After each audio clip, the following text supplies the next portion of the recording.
Welcome to Scooby-Doo Legend of the podcast where we try to investigate the cinematic timeline of Scooby-Doo. I'm your host, Ashton. I'm your other host, London. And I'm your other host, Mariah. So, we're finally back. It's been a little minute. And as you can clearly tell, we have London back finally. I'm back again! Yay. It's been like 3 months or 4 months, a long time. Too long. But, we had to be long. safe, so Yeah. it is what it is. Exactly. I'm so excited to we're have you taking back. precautions. But yeah, I'm excited to be back. Yeah, I'm excited too. And what a fun episode. We're not watching anything. Right? I was like, I just got caught up on 2 seasons I missed, so it was a lot. Yes, at Yeah. least like 14 chapters. Episodes. Lots of information, lots of family members that I missed, so... But yeah. But A Pup Named Scooby-Doo is finished, so we wanted to do this episode just to kind of more or less review what we just learned, what we just saw. It's just going to be an open discussion episode, so sit back, relax. Who knows where this is going to go? Could Yep. go deep, could not. Who knows?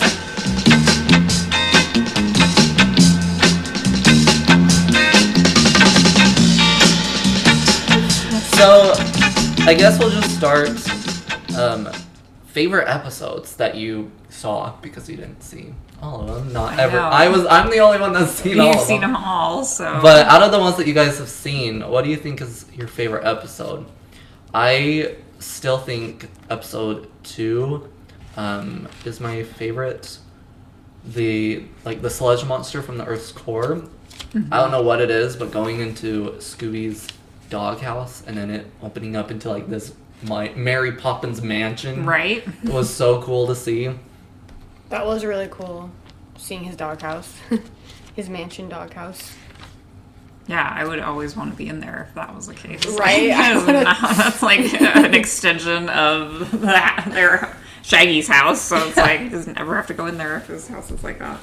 Are you looking up yours? Yeah, I don't remember what it was called, but it's the one with the ghost.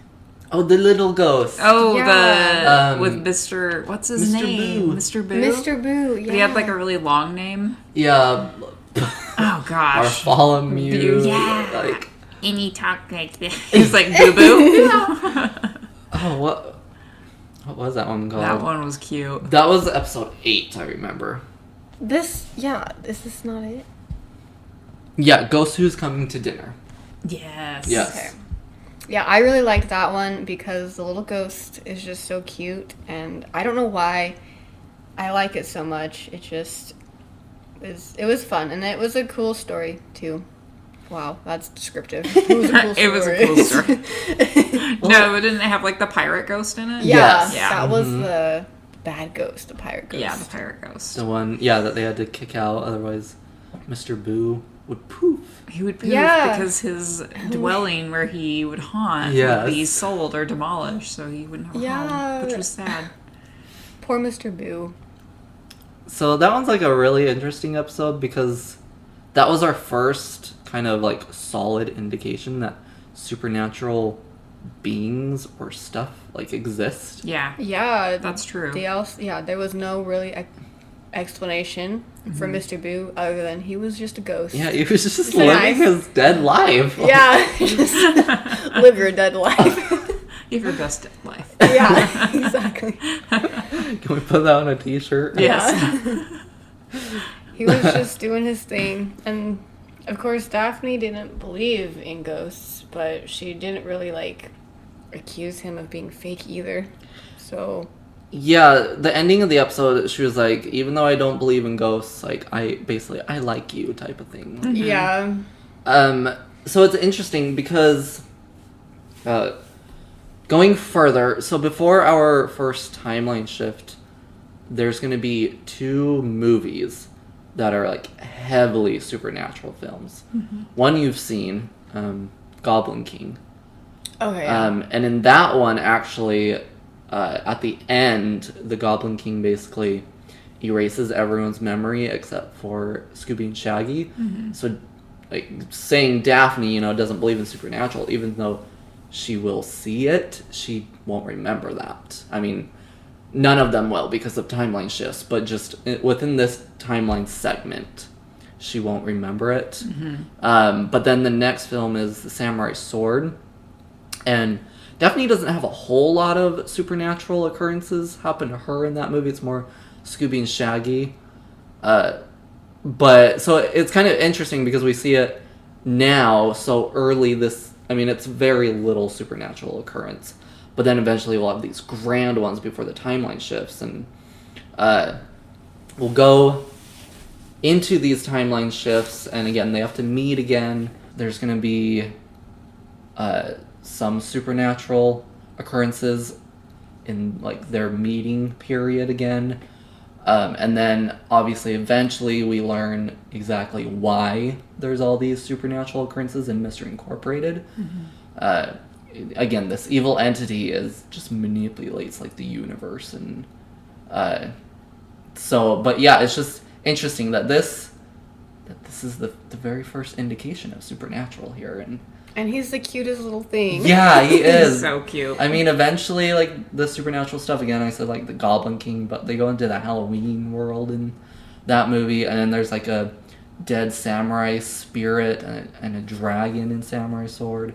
And then in The Mystery Begins, there's all these ghosts that come out of the grave, and Wow. then in another movie, before we get to Mystery Incorporated, there's like this witch that's like getting her revenge and makes these like lake monsters are what they're called, from these frogs, and but then it's like we get into Mystery Incorporated, and it's almost like they start out kind of small with the supernatural stuff and build into these grand things, because then once we timeline shifted into Mystery Incorporated, like really the first kind of supernatural thing that we can say is like a solid indication of supernatural is just this like spirit of this conquistador, and he's just like standing in this broken down ship, and he says the word Nibiru and then fades away. But then obviously we progress and there's this evil entity eating everyone, and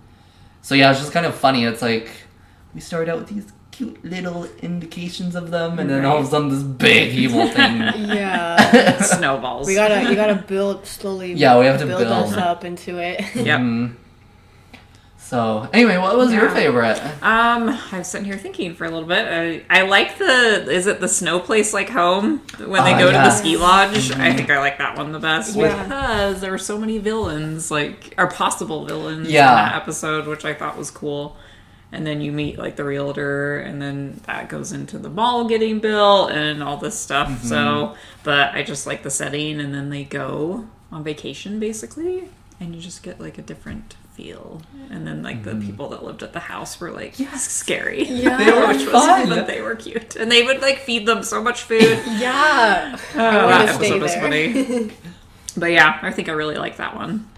So I was listening to another Scooby-Doo podcast, and Scooby-Doos or Scooby-Don'ts, go listen to them if you haven't, but one thing that they've like figured out is Fred like wants to ski. He goes on these vacations, like these snowy vacations, to ski.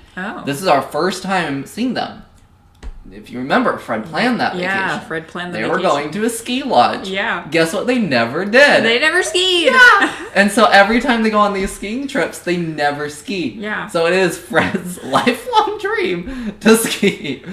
But they never do it because the monster stops them before they can. They are too busy solving mysteries. And the monster's like, yeah, you're not going to ski. Like, there should just be a monster that just keeps him from skiing, and that is like his whole purpose. There's eventually going to be an episode in What's New Scooby-Doo, which is the next series we're going into, where they're at like a hockey tournament type thing. And so like, I mean, it's not skiing, it's skating, but like, you know, they sit and skate everywhere chasing it and stuff. So, but yeah, they need to make one. Yeah. Skiing. Poor Fred just wants a vacation. Just wants a vacation. Which is funny because also normally Shaggy and Scooby are like, can't we just have like a normal outing? Can't we just have like a normal day? We always have to find something to investigate. Yeah, exactly. There's gonna be a movie called Chill Out Scooby-Doo like within this timeline stamp that we're in.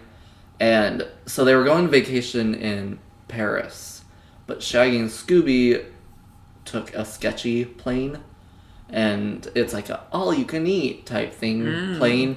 Anyway, that plane ended up going to the Himalayan mountains.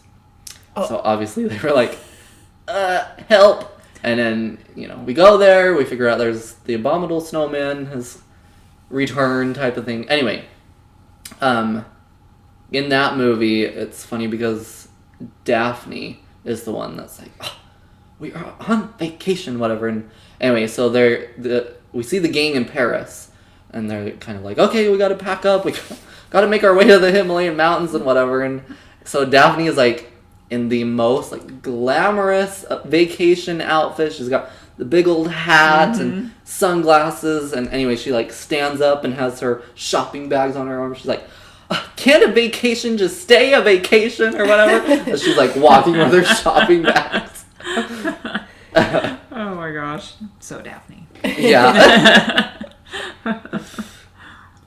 Okay, but those are interesting episodes. We all kind of have a different take on it. But they're all from season 1. All of our favorite that's episodes. true. I mean, I obviously have to pick from season 1, but that's cool that you guys picked from season 1 too. Like, there were so many other ones, but... The only one I think I'd say I really enjoyed out of season 1 was the season 2, premiere episode, first episode, season 2. Just because we learned so much of Scooby's family and saw his family tree and whatever. So I thought that was really interesting in the Curse of the Collar episode. So did anyone have a least favorite episode? I'm trying to think. I honestly think I can say the one where we had 3 stories in one. Oh, yeah. It's just not well. Like, I don't feel like that fits a Scooby-Doo format.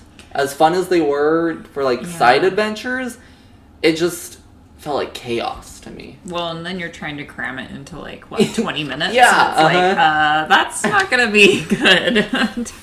So, it just probably not enough time to make it flow well. Mm-hmm. Is there any in season 1 that you can remember you were like, eh? I know you didn't even see all of season 1 either. I didn't see all of season 1.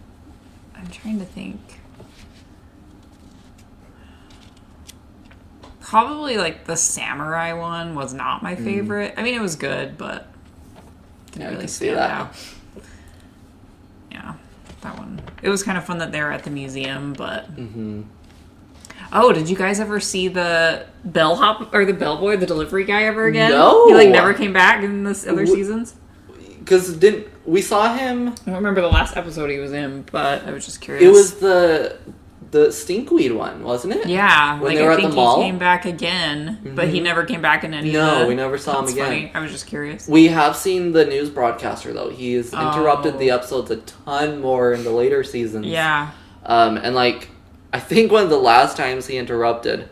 Well, okay, so he started interrupting more and basically saying, like, Fred's gonna go on his rant, just bear with us type of thing. Like, time out, just, But, like, I think one of his last appearances, it was funny. He, like, jumps up on the table so we finally get to see his bomb happen. He's like, basically, like, this next romp is gonna make you want a boogie or whatever. Oh my gosh.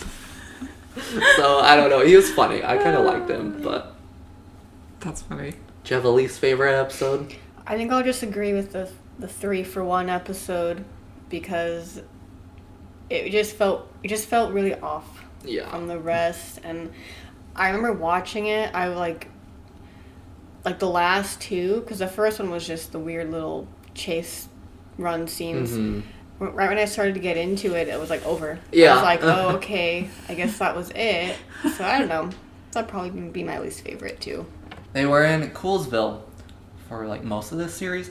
We don't know exactly where they went in the snow episode when they went to the ski lodge. So I'm thinking currently the furthest they've gone is New York now. Yeah. Because eventually in Mr. Incorporated, again, after some timeline shifts, Daphne will say the furthest she's ever gone is Gatorsburg, which is more or less like a 20-minute drive from Crystal Cove from their hometown.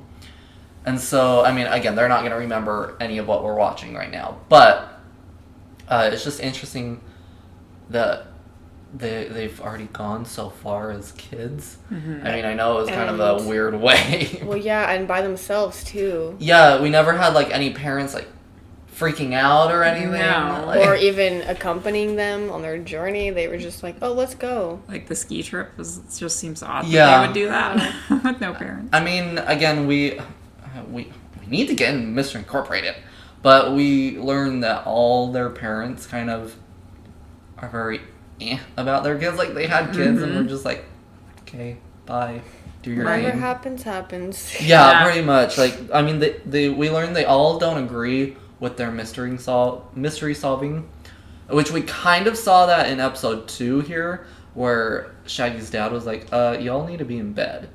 You know, like, let the cops handle this, let the professionals and whatever. But yeah, eventually we'll learn that all their parents don't agree with the mystery solving, and all their parents don't like each of their friends and whatever. And specifically, Shaggy's parents are like, find new friends. Like, no more hanging out with them. And Scooby and Shaggy are like, yeah, okay, whatever. Sure. Yeah. So, yeah, I don't know. They just kind of like don't care about their kids. It's weird. Except for Shaggy's baby sister. That's the only one that they care about. Yeah, exactly. Shaggy. So, okay, anybody have any favorite characters that we met? I mean, it can be the gang too. Did you have a favorite character within the gang of this iteration? Velma, she's cute. Velma was so cute. I Yeah. really like her. I was gonna say Velma it was almost like her as a child was a little different than when she gets older. Mm-hmm. Like, as older, I think she's more like confident and just Yeah. kind of more like, oh, here's a clue or whatever. But I mean, she's still confident as a kid, but she's just more quiet. Yeah. She just will pull out her magnifying glass and be like, oh, cool. And Yeah. do her own thing. Mm-hmm. Yeah, I liked her. I always like her. I like Shaggy too. I'll always like Shaggy. Yeah. He's funny. Yeah, I think Shaggy and Scooby were always, they're always a dynamic duo. But Yeah. they were fun in this series too. Have you ever seen Red Shirt Shaggy? I don't think so. Just out of the blue. You've Well, seen him. Yeah, I think I have. I think I have. I don't think I've ever watched, but I remember seeing like pictures of him with the red shirt. Okay, because I mean, it won't be for a long while, but eventually he has this time period where he wears a red shirt rather than a green one. Anyway, there's just this whole there's conspiracies about why he has a red shirt and all this, but I just wondered if you had seen him. That's interesting. Yeah, because why would they change his color to red? I read something. Yeah, what's your theory? My theory, because I read this, and to me it kind of makes sense, but there's just no proof proving this. Mm-hmm. Because when he was in a red shirt, he was only in a red shirt ever when they still were hand drawing. Nothing was digital yet. Right. And I read something that paint, different colors paint, became different prices at certain times. Oh. And so the theory is that at the time when he started having a red shirt, the color green got really expensive. And, where Shaggy's almost in every frame, right, they were like, that's a lot of money to do for green. So they changed him to red until the price of green went back down. Oh, well, that's probably correct. That's my theory, but... Yeah, that makes sense. So, I don't know. We'll see when we get there what you think. Yeah, now I'm curious. It's I think, is it the older episodes? Yeah, so yeah, they're before, the 80s. So the it's 80s. actually the series right before this one. Okay. So this is, A Pup Named Scooby-Doo is actually when he finally went back to his green shirt. Okay. Yeah. But any favorite side characters that we saw? I mean, you kind of said the lodge owners. Yeah, I like them. They were funny. They're, little horror movie people. And Mr. Boo. Mr. Boo. Yeah, Mr. Boo. Red Herring, obviously. Oh, of course. So sad we're leaving him now. I know. I was like, I'm going to miss him. We need him to come back. That is our petition.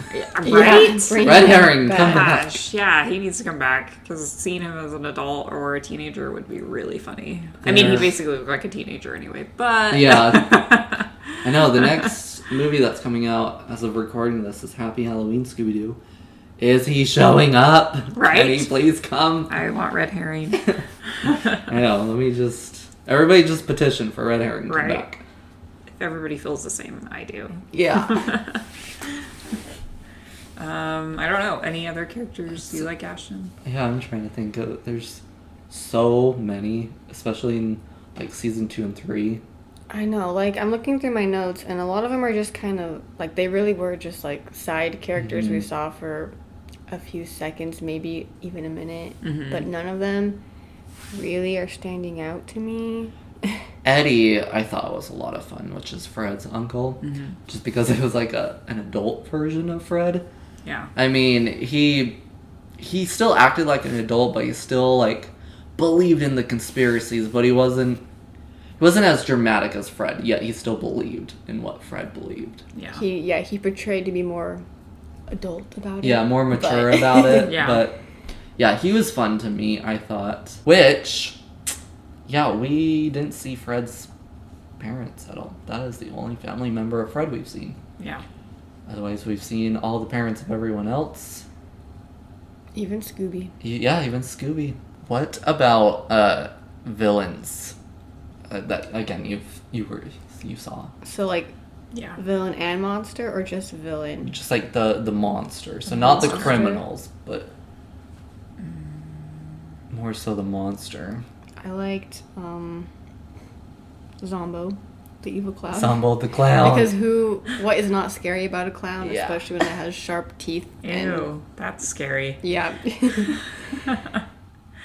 You can't really go wrong with that, I feel like. I thought Chickenstein was a fun one, just because it's like Chickenstein. I don't know, he's just weird. Yeah, I can't recall if I watched that You one. didn't or watch not. that Okay, one. yeah, that makes sense as to why it's not showing up in my head. Yeah. No. So yeah, Chickenstein was just like a giant Frankenstein monster, but a chicken. A chicken. Yeah. And like Big beefed out. he never talked, I believe. He would just like cluck cluck. like he was funny. Chicken on steroids. And even eventually once we see his costume again in Scooby-Doo 2, they're like presenting the costumes because it's opening day for their museum eventually. Anyway, Velma describes Chickenstein as one of their more ridiculous foes. So I like Chickenstein. He's fun. That's awesome. I think I liked Boogity Bones. Because Because he had that little face on his foot. And his name's just fun to say. Boogity Bones. But yeah, and I loved how. I mean, I know it's just for comedic reasons, but like, goes out of the little window, Yes. unlocks the door, and then goes Yeah. back in to open the door. Oh my gosh, that was funny. Yeah, there was a lot going on in that episode, but it was really hilarious. And then they had like it was the lady who was Boogity Bones, right? Because No, there was the babysitter. Yeah, well, there's a babysitter, and then there's like the escaped Oh, convict yes, guy, okay. and then it was like the lady on the inside that they were trying to dig up treasure Yeah. or something. Okay. But then they needed to go in the basement anyway, Yeah. so why? Yeah, the whole time she's just banging on the door. Oh, Boogie Bones is fun. Yeah, I like Boogity Bones. Is there any that you were disappointed by that you can think of? I know that one's kind of hairpiece, weird. because I didn't even watch it, but really. Yeah, freaking hairpiece. I saw Big the witch. picture you showed me. I was like, what? Al Capone, I think, was my most least favorite, just because it was supposed to be based on Al Capone, Oh, okay. but which I mean, in a way, they kind of used some of his backstory, but they didn't put a lot of lore into this character. And I was like, you have such a lore-heavy villain, you're just changing the name here, but they didn't utilize it. He was Yeah. just kind of there because he wanted to be Yeah, I don't know. I was disappointed in that one. Yeah, they could have built like a whole storyline, like historically or whatever, Mhm. trying to pull off Al Capone, but yeah, that's kind of boring. They could have done a lot with that then. I feel like quite a few times Scooby-Doo will take things, like historic things, and kind of teach you about them within the mystery and whatever. Yeah. Like, I kind of told you the other night, there's a whole episode about the Headless Horseman, and we learn the history of like the Headless Horseman story and all that. You know, and I thought that was cool. And then eventually we learn like the difference between a banshee and a I can't think of the other one now. The other thing that screams. Oh yeah, what? Banshee and I want to say a siren, but they sing. They sing. Yeah. Yeah. Anyway, there's like these two things that like will scream, and if you hear their scream, like you're doomed type of thing. Yeah. But there's some sort of difference between them, and eventually Scooby takes the time to teach you the difference between them. Not again, it's not like they stare at the screen. This is the difference, kids. Like, listen up, kids. But I just felt like the Al Capone episode really missed it there. Like they didn't take the time to put in any history within that one. Yeah. Did you have a least favorite villain? I feel like there was one that I disliked more, but I can't think of it, so I'm sorry. But I'm gonna say the cow ghost from WrestleManiacs, because I just remember the whole time watching it being confused generally by the concept of the cow ghost villain. Like it was a wrestler match, like they wear costumes and stuff, but like really I didn't get it, I guess. I wasn't too impressed by it. And it was like a heifer, right? I don't think it was a heifer, but it was a boy goat or a boy cow, but it was a heifer, which is a girl cow. Yeah. And That's there was funny. something about how it hated barbecue sauce or something. Yeah. I don't know, it was just weird. It was kind of funny, to be fair. That part was kind of funny, but I was just like, what are they doing with this? I don't understand. Mm-hmm. There's so many random... Yeah, it sounds like random. They just threw in a bunch of weird, like, trivia, and they're like, yeah, that works. Yeah, and, like, not that I don't like random, it's just this particular one, I was kind of like, wait, what? Yeah. It kind of confused me from the story. Yeah. But that's okay. They were just having fun, I guess. Yeah, Stuff out of hats. I had told you there's a movie all about wrestling, but there's also an episode again in the next series that we're gonna watch is What's New Scooby-Doo, and in that episode I felt like they did a way better wrestling story and monster, because that monster I want to say it's like the Titanic twist or something. Mm-hmm. Anyway, it's basically like this deformed man. That sounds so rude, but basically like they have a good backstory on it. So basically this guy was a wrestler, but he like got injured so bad that like his body just deformed, and so like both of his arms are on one side and his face is like crooked. Anyway, and I was just like, you utilize the whole wrestling concept there a lot better than a cow. But then the movie that we'll eventually have, it's actually a crossover with the WWE stars. But that one's disappointing too, because it's like a demon bear, and I'm like, where's this bear coming from? Demon bear. So I don't know. The only like good wrestling villain I feel like was in the What's New episode. Yeah. It's like, that doesn't make sense. Yeah. What's up with these animal wrestlers? Yeah. And like they're always a ghost. It's not just a cow. It's a cow Yes. ghost. Cow ghost wrestler. Yeah, Yes. a cow ghost wrestler Yeah. that hates barbecue sauce. That's our villain. That's like a great episode. Yes, we actually, if you listen and pay attention, you will notice it. Like eventually, you'll have like Bigfoot or something, but it's never Bigfoot. It is the ghost of Bigfoot. It is always the ghost of something. Yeah, so it's more scary. Yeah. Like, not Bigfoot's not scary enough. He has to be a ghost. A ghost, yep. I know, I'm trying... Oh, and I mean, there's a few instances of the Loch Ness Monster, and I'm sure one of them is the ghost of the Loch Ness Oh, yeah, Monster. I'm sure. I guess he's died? Like, where's the evidence of Bigfoot dying? Yeah, that one's He doesn't funny. exist anymore. Because to make it a ghost, they make it white. So the Bigfoot's this big white thing. It looks. So it looks like it's the more of like Abominable the Snowman. abominable snowman. Yeah, like, come on. That's funny. They were just being creative or trying. Trying to be. I feel like they just get random stuff and put it in a bowl or a hat and pull it out, and they're like, yeah, let's have a cow. That's the one for today. Yeah. Okay, so this is kind of a sidetrack. I used to watch this show, Wizards of Waverly Place.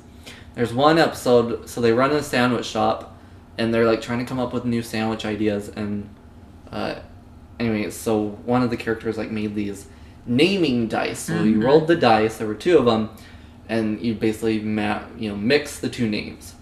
And anyway, yeah, so I feel like, yeah, they just like have 2 hats, so it's like the ghost of the wrestler cow or whatever. Wrestler cow of, Yeah, exactly. And he's afraid of barbecue sauce. His weakness? His weakness is barbecue sauce. Like, is that because he's a cow, so he could get eaten and barbecue sauce is a condiment? Oh, you just made that whole thing make sense. Right? That actually, okay. Maybe now that he's your part makes favorite. sense. Now he's your favorite villain. Maybe I was just not giving it a chance. I was just like, what is this? Yeah, like... Do you not like barbecue sauce? Where you're like, nope. Nope. I'm indifferent about barbecue sauce. Yeah, it depends on what it's on. Yeah. And it depends on, like, the flavor. Yeah. Like honey roasted barbecue sauce? Yes. But sometimes it's like, what is this? Yeah. Right? Yeah. Wow, we're on barbecue sauce. Oh, we just took, a turn. Condiments. We actually have an email that I want to go through. I really appreciate them for sending this email. So this is Alexis. She sent us an email at our season 1 review episode, which didn't I just do that with you? Yeah, it was just us Okay. for that season 1 review. So, yeah, really appreciate her sending in these emails. She actually apparently listens to our episodes and then writes notes as she's listening. Oh, cool. Just to bring up questions or thoughts and whatever. Yeah. So really appreciate that. So we're going to go through this email. I've actually had this email for about a month, but again, we've kind of been on a hiatus. Right. So appreciate you bearing with us. So she has a few questions and thoughts that I'm going to go through. So the first, she says, we meet Velma's uncle in The Return of Commander Cool. What side of the family do you reckon he's from? Is he perhaps Aunt Thelma's husband? Now, the only reason I'd say no to that is because you and I were saying he looks like Velma's dad. Mm-hmm. So I'm thinking he's from Velma's dad's side. Yeah. So his last name would be Dinkley. Mm-hmm. Whereas Thelma looks more like her mom and her. Yeah. And so I don't think she's part of the Dinkley side. Yeah. So anyway, yeah, that's kind of my thought. Does anybody have any other? Did I watch that episode? I don't recall. No. Yeah. So he was a doctor, and Shaggy got hit on the head really hard, so they had him come check him, and he was just like, oh, he's fine. Let him just kind of go through his moment. Because Shaggy believed he was Commander Cool after he hit his head. And so he's just like, don't try to make him believe he's Shaggy, otherwise it could damage his brain. So he was like, just go along with it. It'll rework itself eventually. Yeah. So, yeah, that's kind of when we met him. Like, it was just a very brief moment. We never saw him later in the episode. Like, he never came back and was like, Shaggy, you're cured. You know, it was just like, just inspected Shaggy and said he's fine. Let him take his time. So. Yeah. Yeah, I think probably I'd agree with you. From looking at it. I didn't watch the episode, but yeah, I think they kind of tend to make the relations look like brothers or sisters or mom and dads. They like favor one or the other, so I kind of feel like, I think you're right. That would make sense. Yeah. So, she said, I just wanted to make a note about Fred's character because I've recently been watching the Scooby-Doo show. In the older series, which the Scooby-Doo show is the 3rd series after Where Are You? Mm-hmm. So, she said, in the older series, his character is very boring. He seems to have no personality besides being the leader. He's very no-nonsense, too polite, and determined only on solving the mystery. In the newer series, however, he's almost a comedic relief. His ascot, Trouble, expressing his feelings, obsession with traps, and Daphne, it seems in A Pup is the beginning of Fred's lighter, funnier side. What happened to Fred that made him change? So we are seeing him very more kooky and whimsical right now. Yeah, definitely. So, my thought on this, we actually don't see him kind of become like determined Fred, I guess you could say, until after everything that happens in Mystery Incorporated.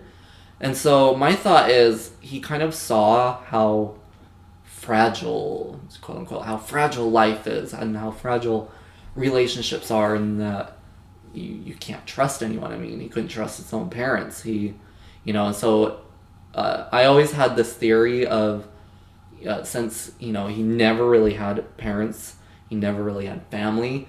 That's why he holds on to the gang so much, because the gang's his only family that he's ever been able to rely on and whatever.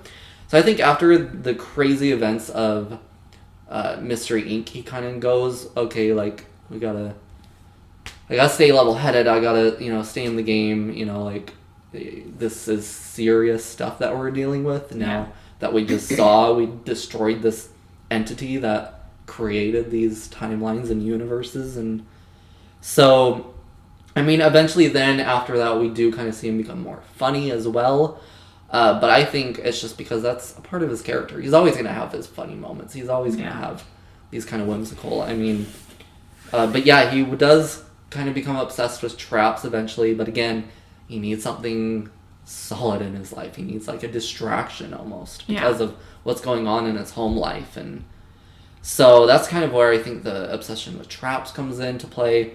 We do see him become obsessed with the mystery machine. He has a meltdown after he sells it at one point, which, I mean, yeah, you could see that if you've had that thing for years, you've taken that thing around the world, like, I can see why you're attached to it. It's like your home. It's like your second home. Yeah, basically. I mean, he does or eventually. Your home, yeah. He does eventually live in the mystery machine at one point. So, yeah, that's my theory on why he kind of changed his character. I know you've seen both sides of Fred. I don't think you've seen his adult funnier side. Yeah, I don't think so. But any other thoughts on that? I know that's hard to say because we're not quite out there yet. Just like from what you've told me about his backstory, maybe kind of like defense mechanisms, like he changes and helps him to be more funny, like to help with his home life and just kind of like cover that up. So maybe sometimes he feels this way. Maybe sometimes he's like, I have to be funny, I have to be the leader, I have to kind of put on this face, but really, he's having problems. But I think that makes sense what you said. So yeah, that's my theory on it, on how I can explain his personality change. Do you have any input? Or are you good?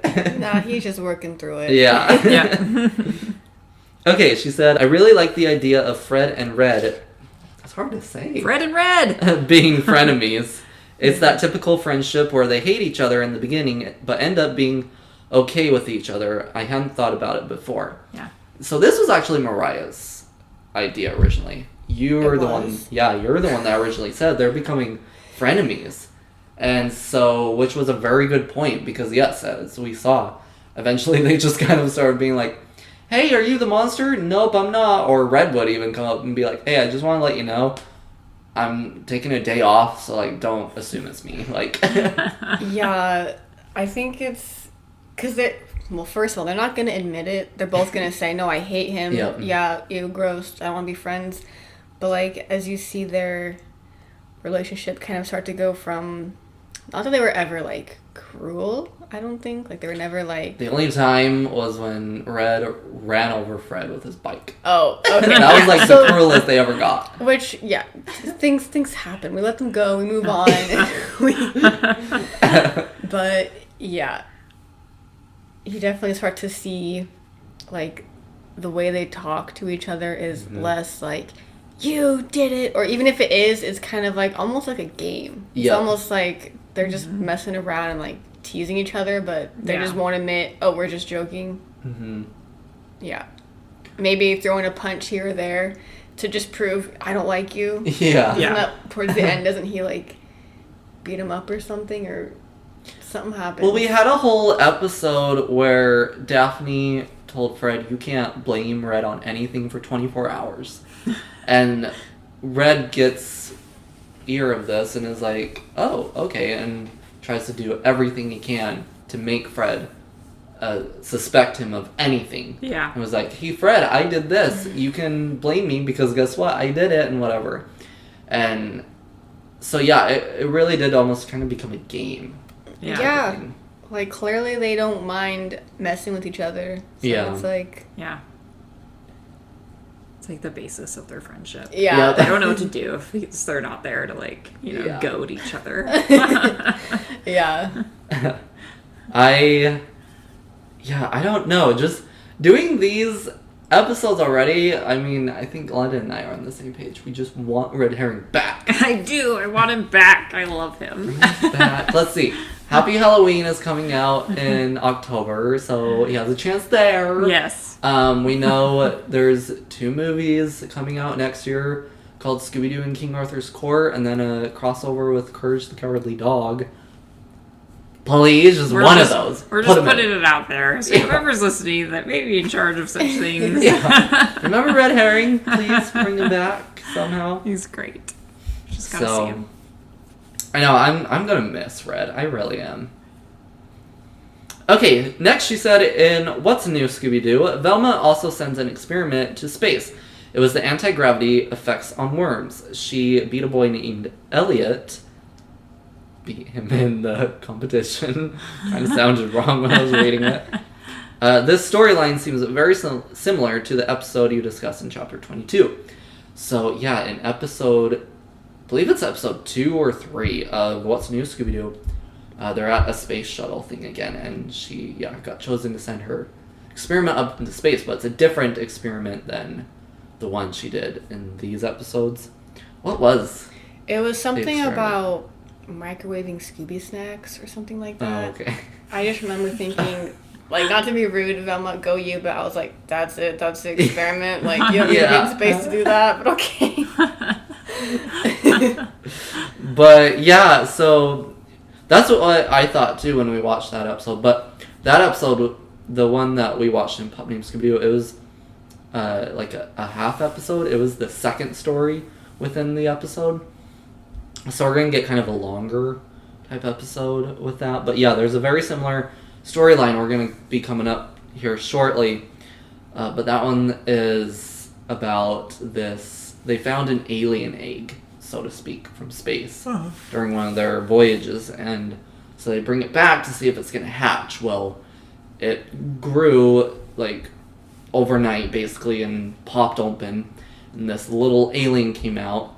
And then every day it's getting bigger and bigger and bigger, and it's just growing at a rapid pace.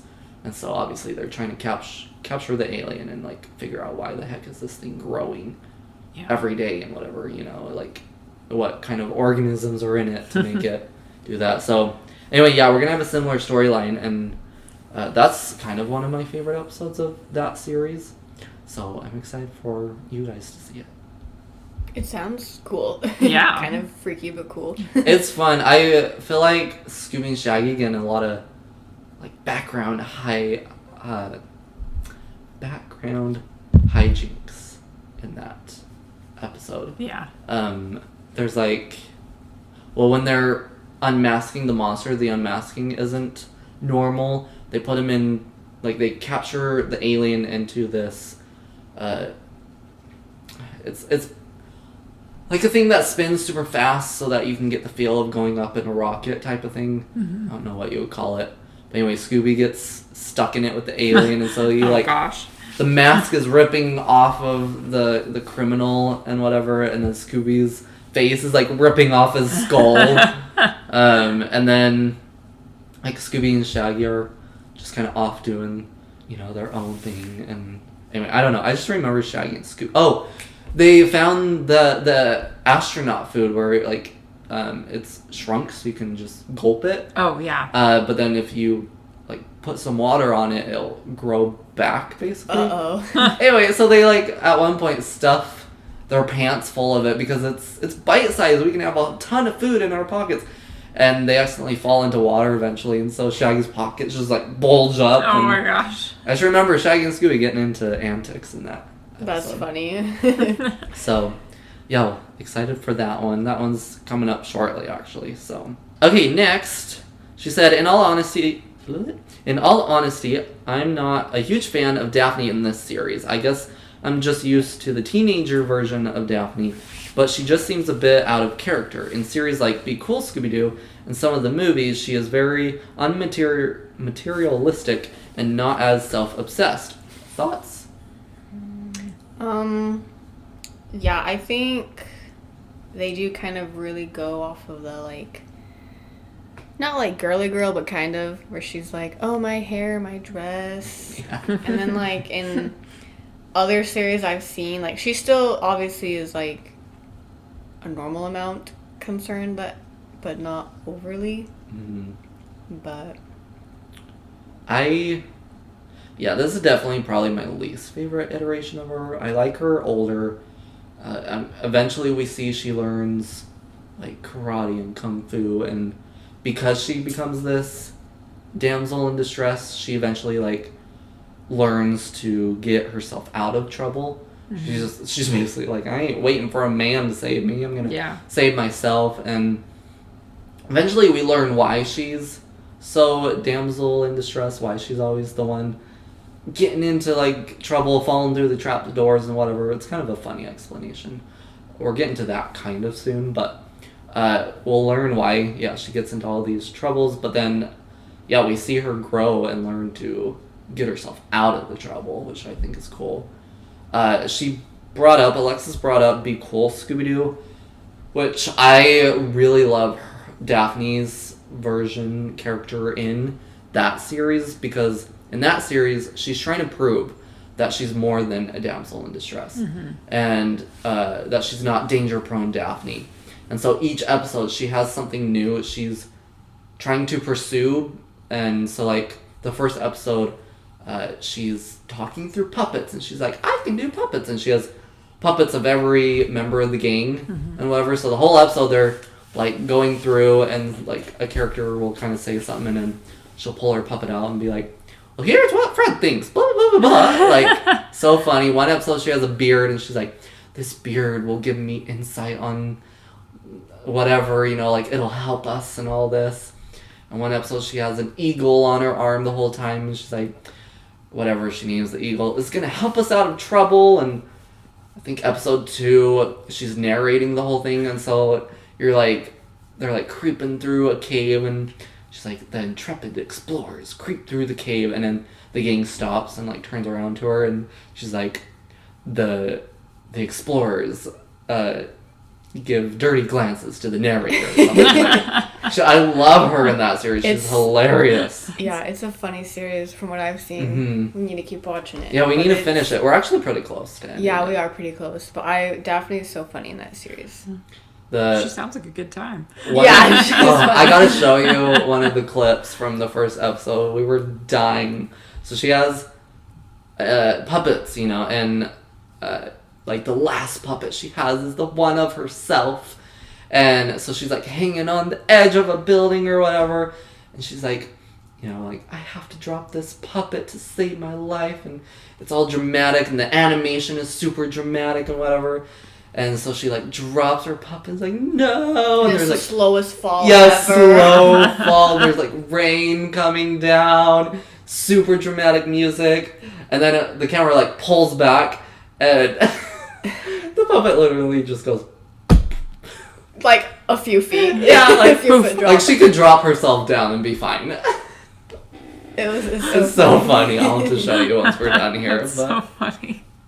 So, yeah, I love Daphne's kind of story arcs throughout her life, because, again, like, right now, she's not believing in supernatural, and like I've said before, she goes through a period where she's with Shaggy and Scooby alone without Fred and Velma, and they experience supernatural things. And so she kind of has a turnaround, a new point of view, and then kind of has to tell Fred and Velma, like, no, supernatural things exist. Like, you gotta believe me. And, like, anyway, so, I don't know. I feel like every character kind of has their own big life moments. Like, Fred has to deal with this traumatic home life, has to get past that. And then Daphne, I mean, she's the rich one, and so you think nothing bad happens to her. She can just pay off anything that happens. Daddy will take care of anything. Yeah. But she becomes determined to figure it out on her own. And eventually, we're going to see here in a bit, she starts her own fashion line. And she goes to Hawaii in a movie because this, like, model magazine was like, oh, we want your designs in our magazine and everything. So I don't know. To me, I feel like Daphne has one of the most interesting story arcs. I mean, Fred definitely has a very interesting one too, but I feel like Fred and Daphne have the most interesting story arcs. Velma kind of does. She kind of has more self-discovery story arcs of like, she's like, oh, supernatural things don't exist. Everything has to have scientific fact behind each logic and all this, and she has to come to believe that not everything can be explained and whatever. And then, obviously, Shaggy and Scooby have their story arcs of, like, are we even a part of the gang? Do we even matter as members of the gang? Are we just screw-ups and all this? And so, anyway, I'm excited because, again, now that we're getting to the point where they're going to be older, we're going to be kind of going through these different story arcs. Yeah. So we'll get to explore kind of these. And a lot of it, obviously, kind of happens with everybody, but a lot of, like, self-discovery type thing happens during their teenage years. And so that's what we're about to get into. So. Yeah. Anyway, there's my little rambling on Daphne. Okay, next. She said, Velma getting super excited about wrestling in WrestleManiacs episode is very similar to the end of WrestleMania Mystery, which is a movie. And Daphne was like, Velma, are you okay? So, oh my goodness, I honestly forgot that she actually still is very into wrestling later on. And I want to say she's into hockey eventually. I'm not sure. But I know there's like another sport or something that she gets really into. Maybe I am thinking of the other wrestling movie or whatever. But I kind of like that because, right now she's so quiet and just very shy. But then get her in a wrestling like tournament or whatever and she's just going at it. Yeah. She turned into a different person. Yeah. She's like, okay, here we are. Let's go. It's like her little outlet. Maybe. Yeah. Yeah, that's a good like point. She kind of needs to like maybe decompress. Like I don't want to overthink things. Let's just go watch wrestling where I can just get into it. So I think that makes sense. Yeah, never underestimate the quiet ones. Exactly. They will probably shock you the most. Exactly. Okay, next she said, this one is completely random, but Dada-Doo's voice in the 13 Ghosts sounds a lot like a background character in the Scooby-Doo show in the episode Ozark Witch episode. She's like, I don't know why I'm telling you this, which now I'm like, okay, we gotta write that down and see if we notice. Hurry and put it on a sticky note before we forget. Figure it out. To remember. Okay, so let's see. Sorry, I'm gonna just write this down so we don't forget. We'll now have a 30-second intermission. You have exactly 30 seconds, option. 29. Well. 28. If you need to extend it, then it's coming out of your paycheck. And her last note is, where do the 80s movies fit into the timeline? Meaning Scooby-Doo meets the Boo Brothers, Scooby-Doo and the Ghoul School, and Scooby-Doo and the Reluctant Werewolf. So these are more or less like the first 3 movies technically of Scooby-Doo. Mm-hmm. You could kind of debate that, but so these movies were still when Shaggy had his red shirt. But it was just Shaggy, Scooby, and Scrappy. None of the other gang members were in it, and they were just kind of off stories. But these are actually some of the longest Scooby movies. Like, they're at least like 90 minutes long, which an average Scooby movie is maybe between 80 and 85. Mm-hmm. Like, Scooby-Doo Meets the Boo Brothers was about Shaggy inheriting his uncle's mansion out in the, like, countryside. And so he had hillbilly neighbors, but they go and there's, like, all these hauntings happening in this house. But, like, and there's this supposed treasure buried somewhere within the property of this house. And they have to sit and find the clues to find where the treasure is and whatever. So the whole movie is them going through the clues, like finding each clue and whatever to find the treasure. But then like there's these ghosts and creatures that keep trying to stop them, and then the hillbilly neighbors, one doesn't like him, and so the like brother is always trying to shoot Shaggy, and then the sister loves Shaggy, and so there's like moments where they are behind a bush doing stuff, and then the brother runs up and is like, "Oh, get out of there!" It's kind of an interesting movie, but anyway, so the whole point, like the big thing of this movie though, is they got to call ghost exterminators. So obviously going off of Ghostbusters. But there are these real-life ghosts called the Boo Brothers. And they are basically ghost versions of the Three Stooges.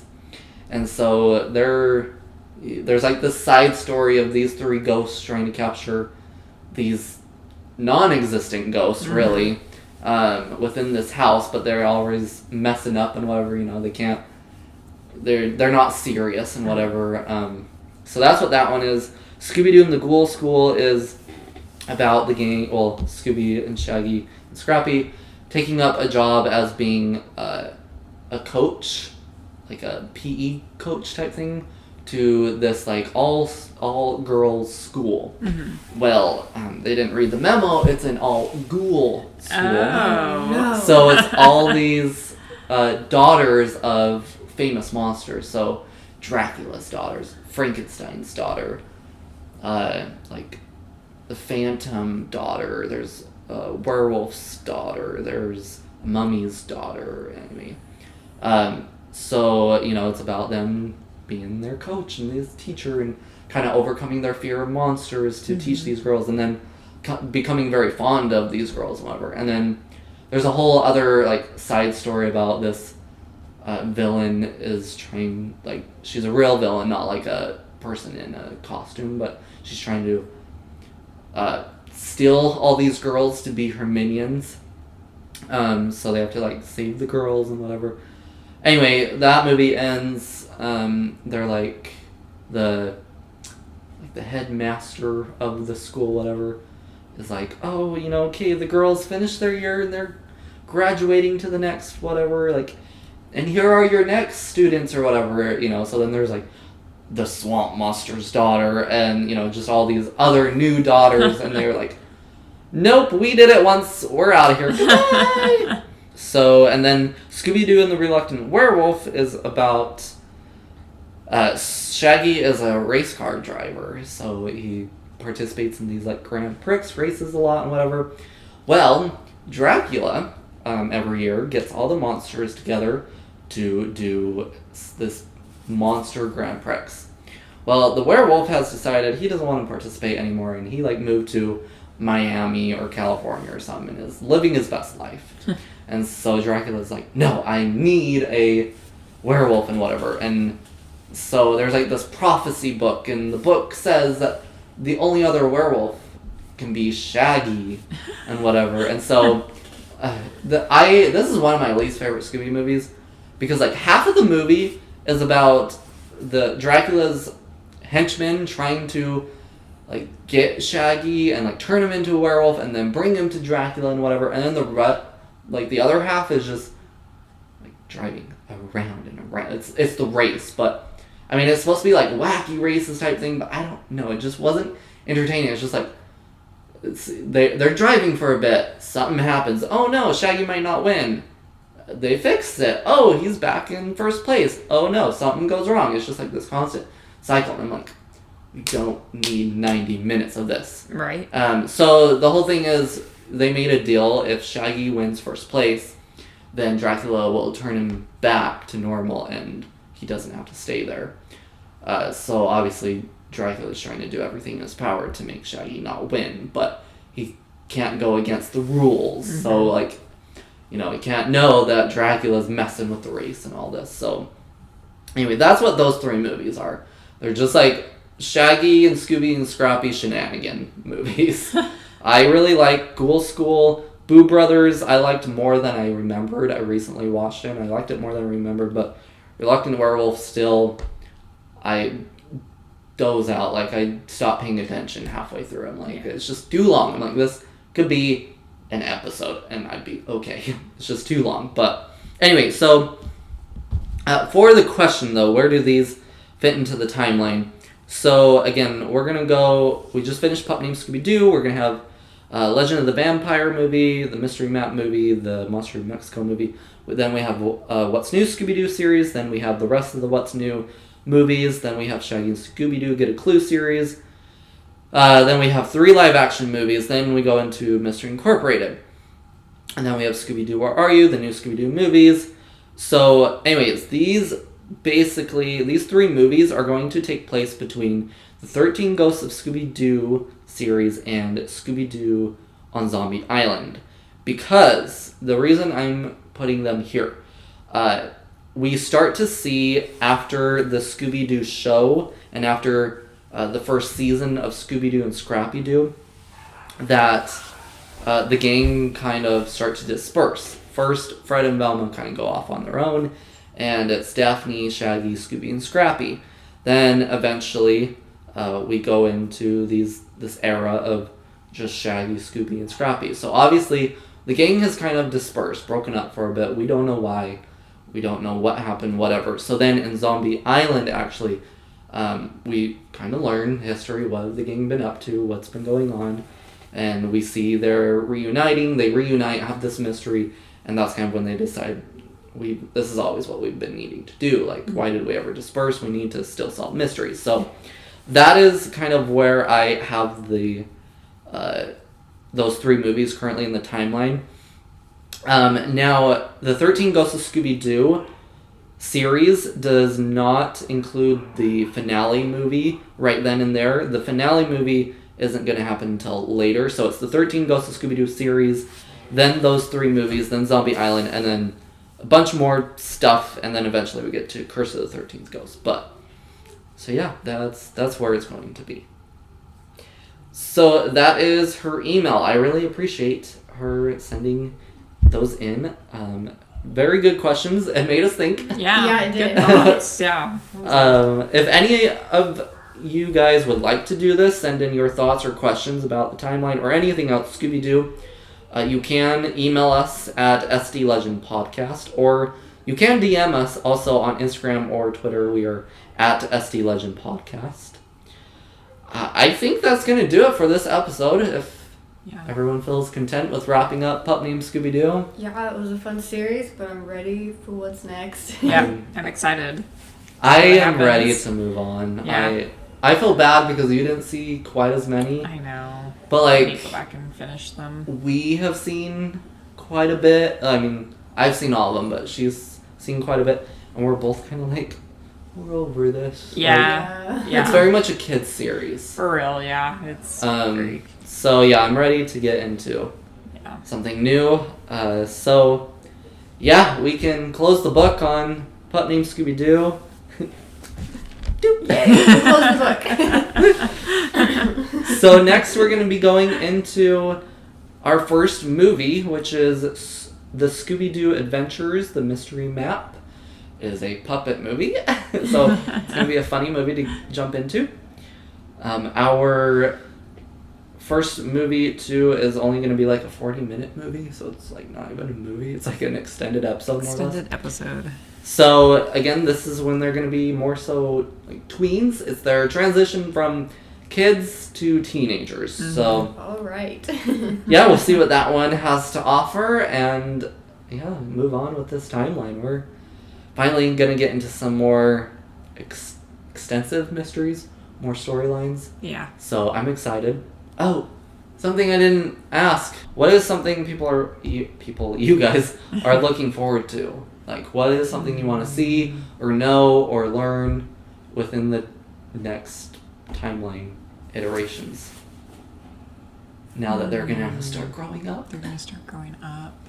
Maybe just, like, their personalities start to change and just kind of see their hobbies, if they stay the same, if they start to change. Just basic stuff like that. Yeah.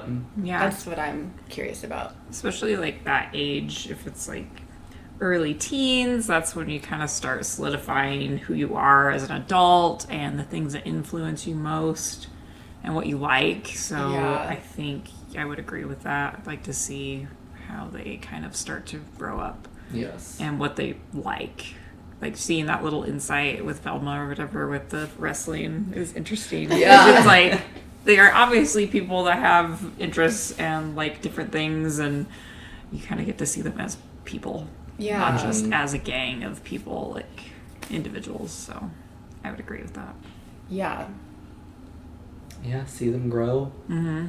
It's hard. I can't really answer this because I know what's going to happen. Right. But, Yeah. again, I've kind of briefly talked about it, but I'm excited to see.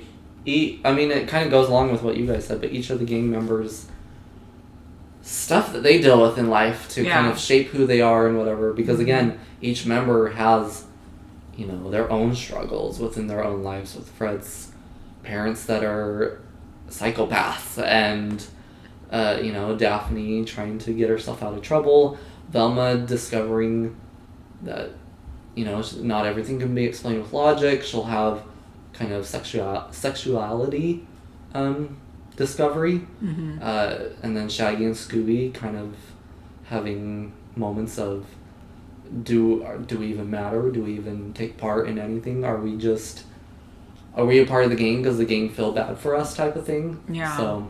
Yeah, because if you think about it, it's like they, you know, Fred and Daphne and Velma all kind of have like jobs in the gang, and Shaggy Scooby kind of, do they just tag along? Like I could see why they would feel like they like that, but it's interesting. In Scooby-Doo 2, Monsters Unleashed, there's a whole kind of part about like, well, every member kind of has their own thing, except so it's this news reporter and she's talking to Daphne, and so she's like, you know, what do you do for the gang? You know, Fred's the leader.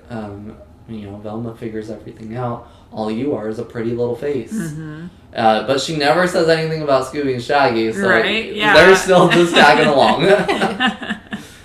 So I don't know. I think Daphne's kind of like the sassy, like, you know, almost like a leader, because she kind of takes care of things, I think, a lot of the time, and takes charge, and she doesn't back down easy, at least from what I see. So it's like, definitely Velma, we're gonna start seeing here now. She's about to let her sassy side come out. Yeah. That's her kind of teenager-esque thing, is like she becomes very sassy. Mm-hmm.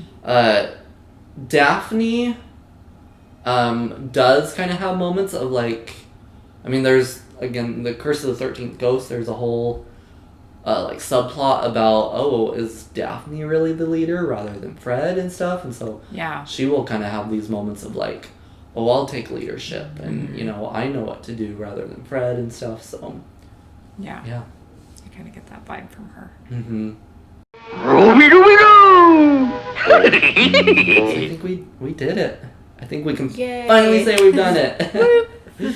Really appreciate you all listening. Really appreciate you bearing with us. Again, this is not how we wanted to start our first year with the podcast, but you know, the virus has given everybody a run for its money.